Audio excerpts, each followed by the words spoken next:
नमस्कार, स्वागत है आप सभी का एनएफ न्यूज पर। मैं हूं आपके साथ रोहित। महाराष्ट्र सरकार इस वक्त ताबड़तोड़ फैसले कर रही है। कैबिनेट बैठक में मुख्यमंत्री देवेंद्र फडणवीस प्रदेश की तस्वीर बदलने की कसम खा चुके हैं और इसीलिए लगातार वो कई फैसले कैबिनेट बैठक में जो भी हाल फिलहाल में उन्होंने की है उसमें किए हैं। अब क्या फैसले किए, उसका क्या असर पड़ेगा, उससे किस तरीके से प्रदेश का विकास होगा, इसी पर चर्चा करेंगे। मेरे साथ हैं अनुपम प्रसून।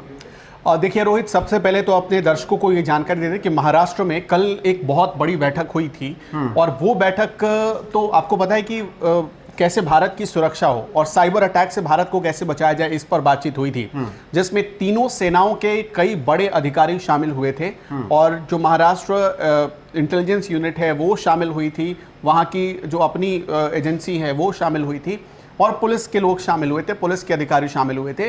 और महाराष्ट्र ने ये फैसला किया है कि अब जितने ये साइबर अटैक हमने देखा था कि अभी जब पाकिस्तान के साथ टेंशन की स्थिति थी, युद्ध जैसी स्थिति थी, उस बीच ऐसी बहुत कोशिश की गई सीमा पार से बैठे कुछ साइबर हैकर्स की तरफ से कि भारत को नुकसान पहुंचाया जाए, लेकिन वो नाकाम रहे। और इसमें महाराष्ट्र की सरकार का बहुत बड़ा रोल रहा।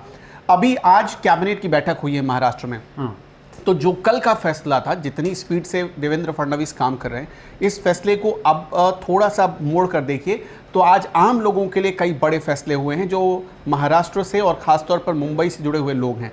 अब आपने ये देखा होगा, अगर कभी आप मुंबई गए होंगे तो मुंबई में एक समस्या ये है कि वहाँ पर बहुत सारे ऐसे बच्चे हैं जो नौनिहाल हैं, जो छोटी उम्र में सड़क के किनारे रहते हैं या किसी भी तरह से वो सड़क के किनारे ही अपनी ज़िंदगी बसर करते हैं।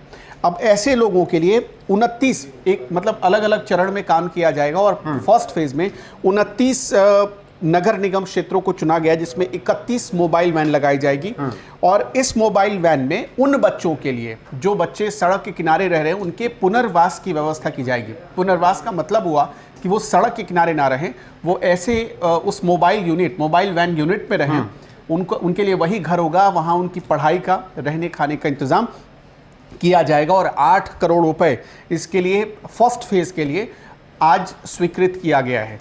तो अगर ऐसा होगा तो महाराष्ट्र में और ख़ासतौर पर मुंबई में जो सड़क के किनारे रहने वाले बच्चे हैं उनकी ज़िंदगी बदल सकती है। एक जो आने वाले दिन में जो स्लम एरिया में जो बढ़ते लोग जा रहे थे उसको कंट्रोल करने के लिए, उसको नियंत्रित करने के लिए आगे आप फैसलों को बताएं, लेकिन जिस तरीके से आपने पुनर्वास की बात की, उस पुनर्वास के तहत क्या सरकार ये भी पता लगाए कि कौन से लोग सड़क पर हैं? क्योंकि पिछले कुछ दिनों में अवैध जो रोहिंग्या थे, घुसपैठिए थे, उनके खिलाफ भी कार्रवाई की गई। क्या वही लोग तो सड़क पे नहीं है कि फिर उनको इस तरीके की सुविधा मिल जाए? ये सरकार जो 29 नगर निगम क्षेत्र हैं, उन 29 हर नगर निगम क्षेत्र का अपना एक बैंक, मतलब पूरी डिटेल्स निकाली जाएगी सरकार की तरफ से और उस डिटेल के आधार पर अब जैसे मान लीजिए सड़क के किनारे सरकार के जो अधिकारी जाएंगे सर्वे करने के लिए, एक तो सर्वे होगा और जो अधिकारी जाएंगे सर्वे करने के लिए वो सबसे पहले ये देखेंगे कि जो बच्चे रह रहे हैं वो भारत के हैं, कहीं बाहर से तो नहीं आए हैं, कैसा है उनका, क्या उनका बैकग्राउंड है, ये सब कुछ पता करने के बाद ही ये फैसला लिया जाएगा।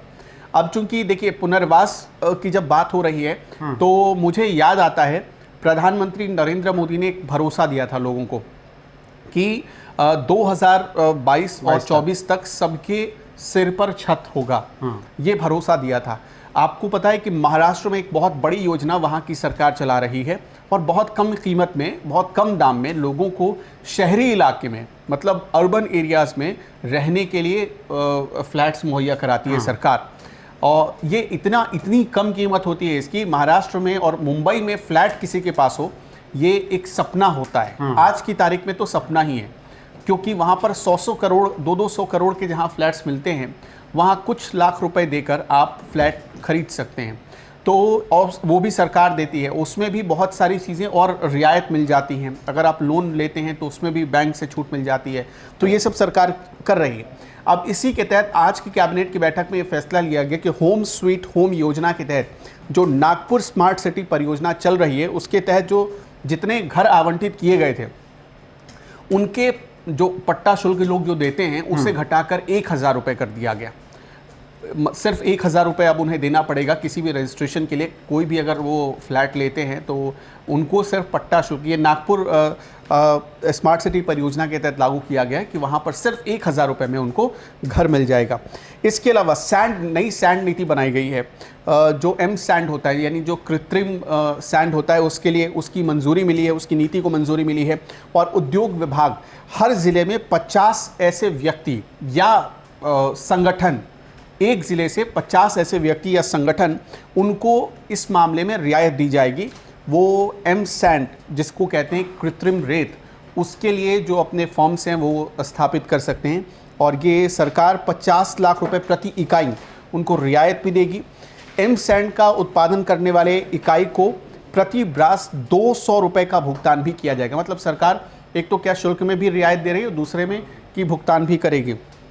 इसके अलावा आईटीआई को, जो मुंबई और महाराष्ट्र के आईटीआई जो हैं, उनको ऐसे वर्ल्ड क्लास इंस्टीट्यूट के तौर पर डेवलप करने की एक योजना की जा रही है। सरकार ने, राज्य की सरकार ने, फडणवीस सरकार ने 80 करोड़ रुपए राज्य में जितने सरकारी आईटीआई हैं या फिर जो प्राइवेट आईटीआई हैं, उनको ऐसा बनाने के लिए मतलब एक कॉन्सेप्ट लेकर आई है कि वो वर्ल्ड क्लास इंस्टीट्यूट के तौर पर डेवलप हो सके।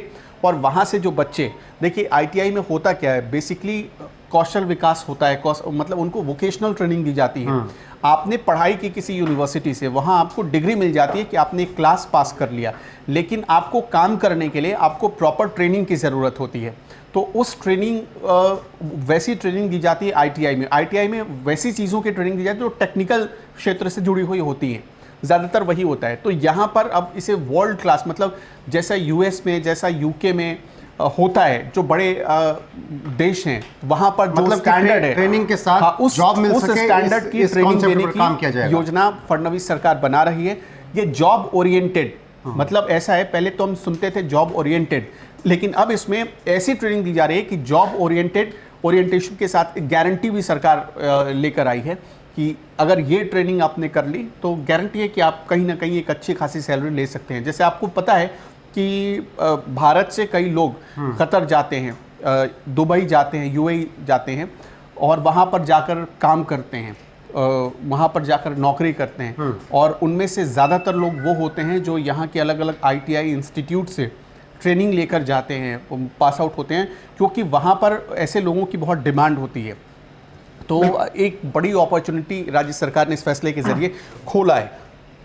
बिल्कुल। और जिस तरीके से, चाहे वो राज्य के विकास के लिए बात हो या फिर सुरक्षा के लिए बात हो, या जब भारत पाकिस्तान के बीच तनाव की स्थिति है, इस बीच चाहे समुद्र को पूरी तरीके से सुरक्षित रखना हो ताकि आतंकवादी गतिविधियां उधर से ना हो सकें, या फिर वेव्स के जरिए दुनिया को ये बताना हो कि अब मुंबई और महाराष्ट्र एक नई दिशा में चल रहा है और आने वाले वक्त में हर एक फील्ड में महाराष्ट्र सबसे आगे होगा। आपने वेब्स का जिक्र किया तो थोड़ा डायमेंशन आपको समझाते हैं। डायमेंशन देखिए, हमने पिछले 10 दिनों में महाराष्ट्र में अलग अलग डायमेंशन की चीजें देखी हैं। वेब्स जो कि एक अंतर्राष्ट्रीय पहचान दे रहा है, हमारी फिल्म, हमारी कला, हमारी संस्कृति को एक अंतर्राष्ट्रीय बाजार से जोड़ने का ये कॉन्सेप्ट था। इसके बाद हमने देखा कि मुंबई मेट्रो के कई फेजेस, मतलब अब तीसरा फेज ये आ चुका है। मुंबई मेट्रो को ऐसा बनाया जा रहा है कि मुंबई के जितने गांव हैं उनकी कनेक्टिविटी मेट्रो से हो जाए। हमने वो भी काम देखा। और हम ये भी देख रहे हैं कि अब आईटीआई इंस्टीट्यूट्स को वर्ल्ड क्लास बनाने की तैयारी की जा रही है। तो ये भी अपने आप में, मतलब हर डायमेंशन में काम करने जा रही है, फडणवीस सरकार काम कर रही है और इसका ये प्रमाण है। बिल्कुल। और बाकी आगे जो कुछ भी महाराष्ट्र में होगा, फडणवीस सरकार के जो फैसले होंगे और किस तरीके से काम किया जा रहा है, उस पर आपको अपडेट पहुंचाते रहेंगे। फिलहाल इस वीडियो में बस इतना ही। बने रहिए हमारे साथ लगातार। नमस्कार।